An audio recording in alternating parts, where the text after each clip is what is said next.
Well, have you ever had one of those moments that's caused you to really reevaluate your life? One of those moments where you've thought, why am I even doing this?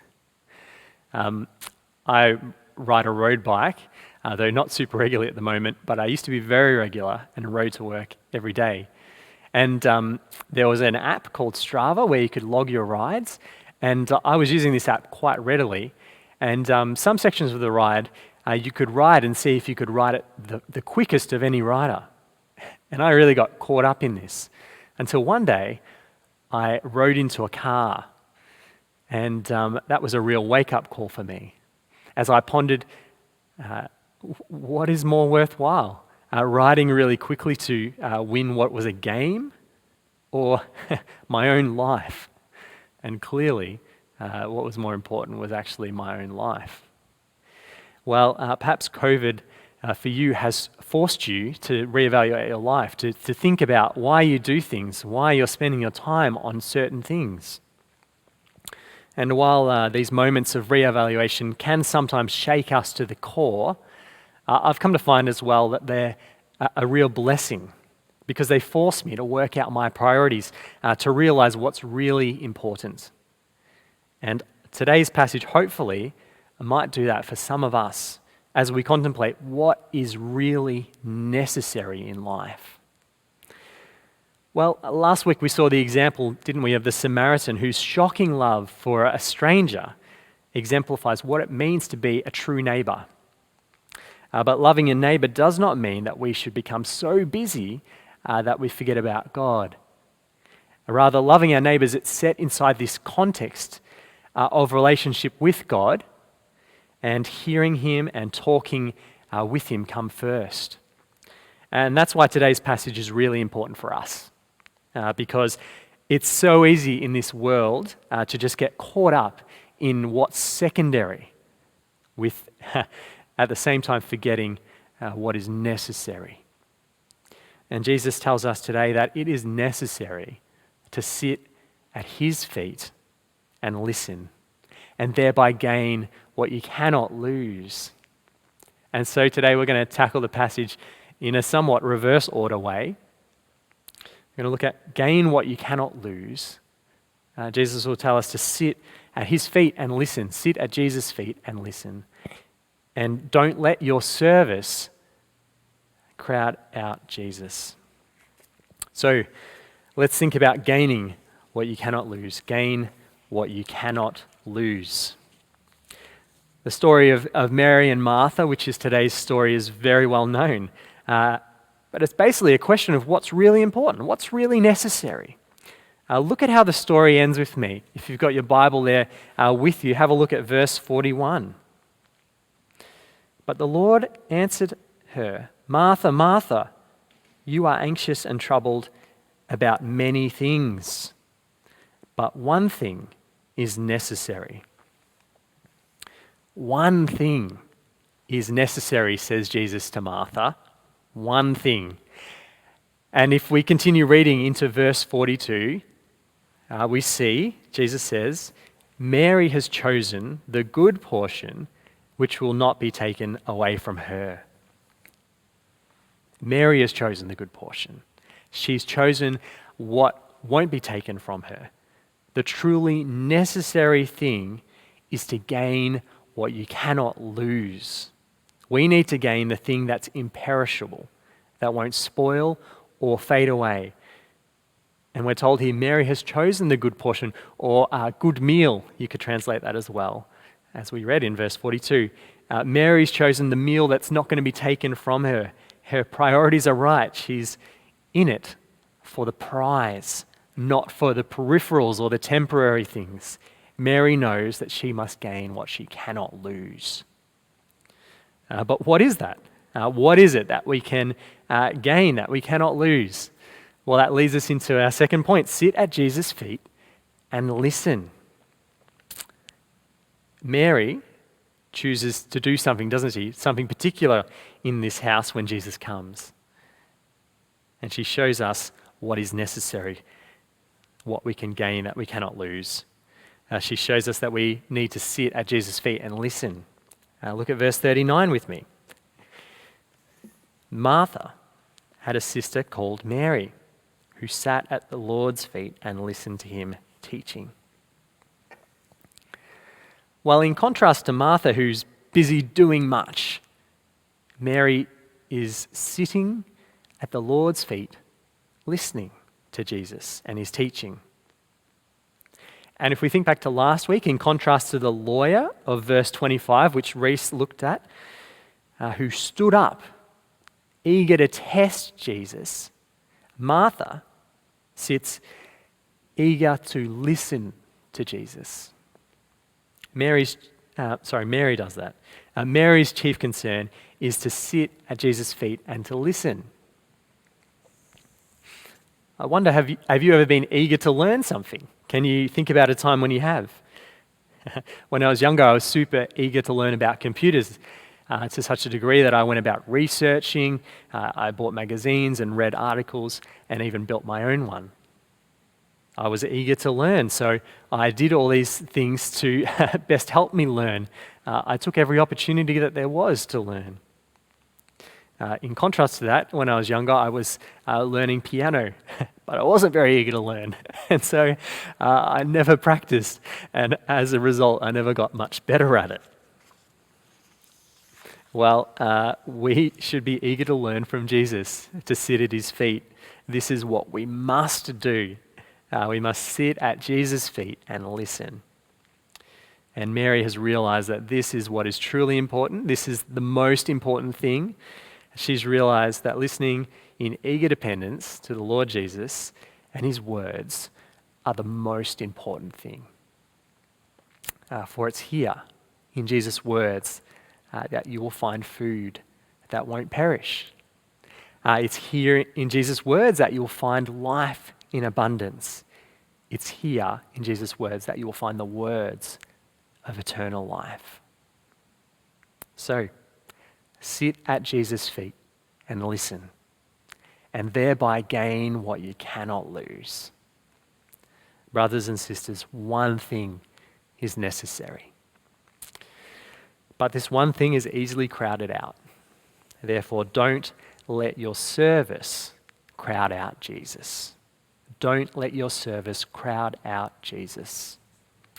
It's so easy, isn't it, in this world and in ministry even, to crowd Jesus out, to lose sight of the one thing that's essential, that's necessary. Even good things can get in the way. And Martha shows us this, doesn't she? When I first read through this story and when I read through it again this week, I'm just struck by how relatable Martha's request is in verse 40.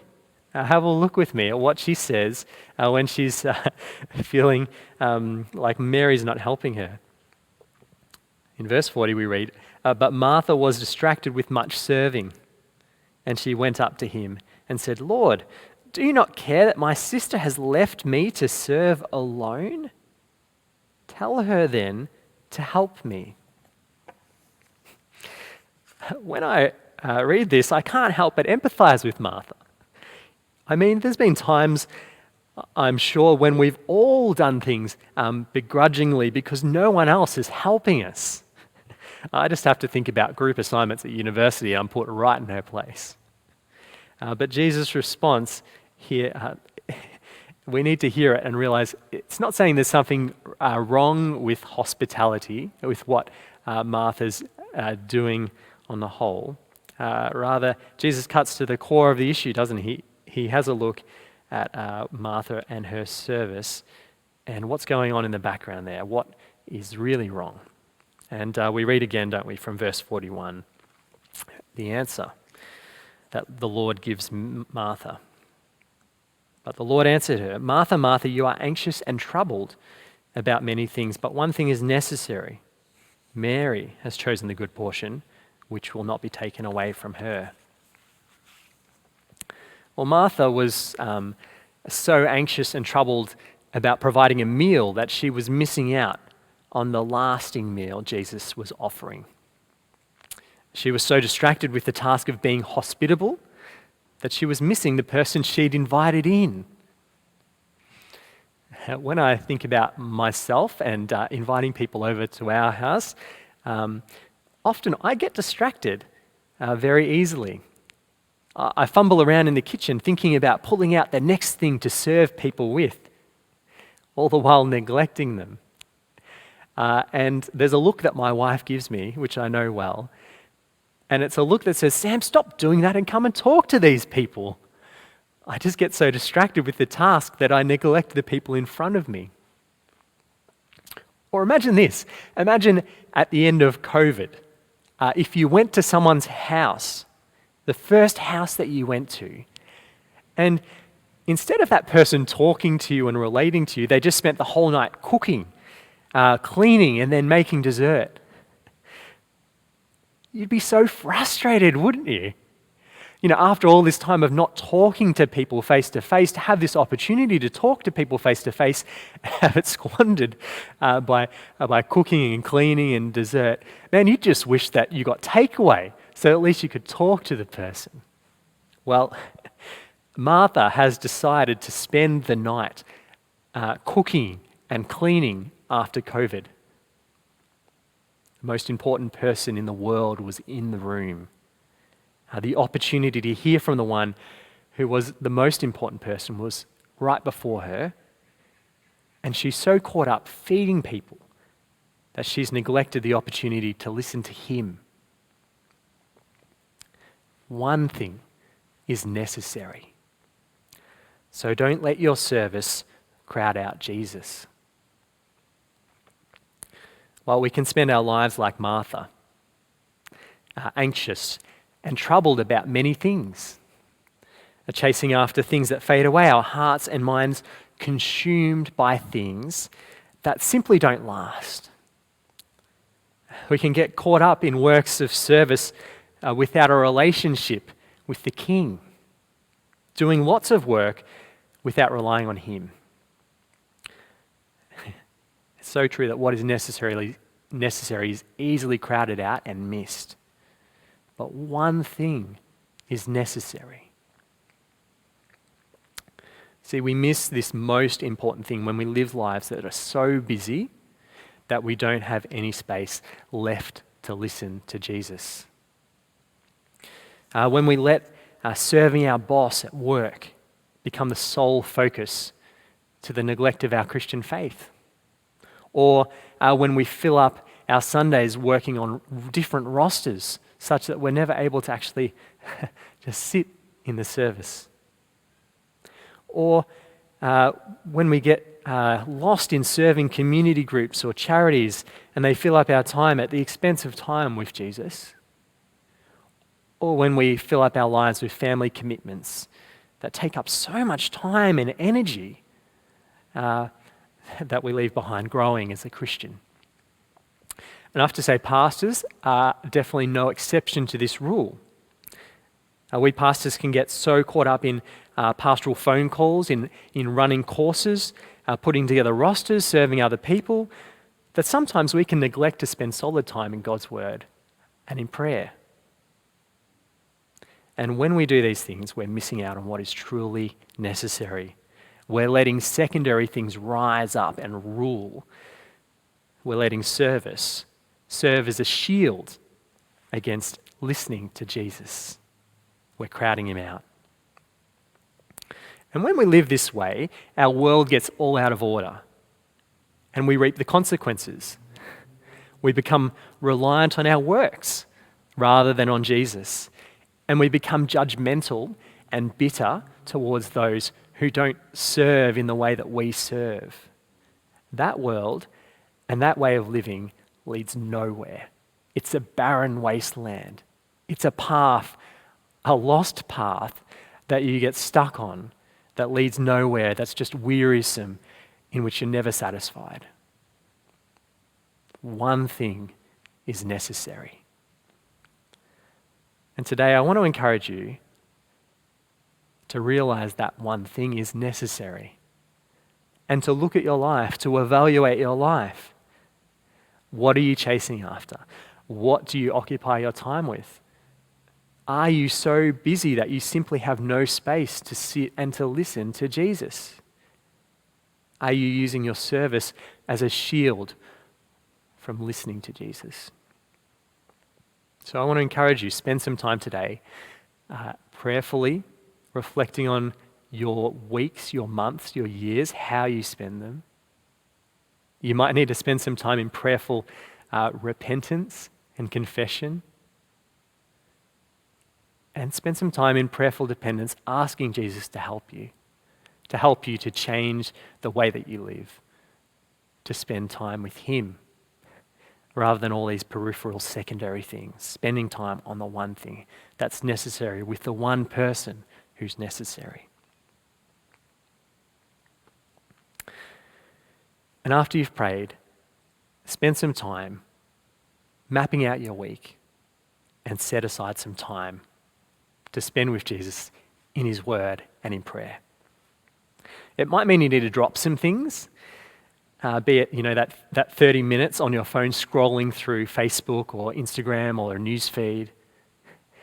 It might mean that you need to drop a nightly meeting, or one of your weekly workouts, or phone calls, or a Netflix binge show that you're watching. You might need to cut it out to cancel it, but it's worth it because those are secondary things. It's worth it for the one necessary thing.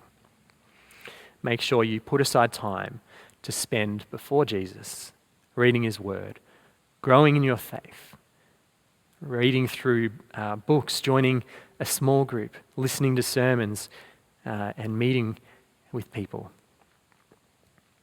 Don't neglect this. It's essential. It's necessary. There's lots of other things that aren't. Jesus calls us to come and to sit and to listen. He welcomes us to be his disciples.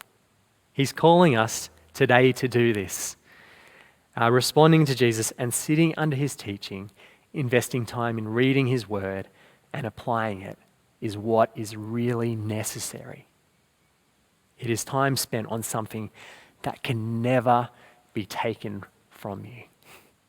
So why would you spend it or waste it on other things and neglect this main thing? It's a question that we need to ask ourselves and come to Jesus and seek his forgiveness sometimes, but seek to follow him, to listen to him. So brothers and sisters, don't let your service crowd out Jesus. Rather, sit at Jesus' feet and listen, and thereby gain what you cannot lose.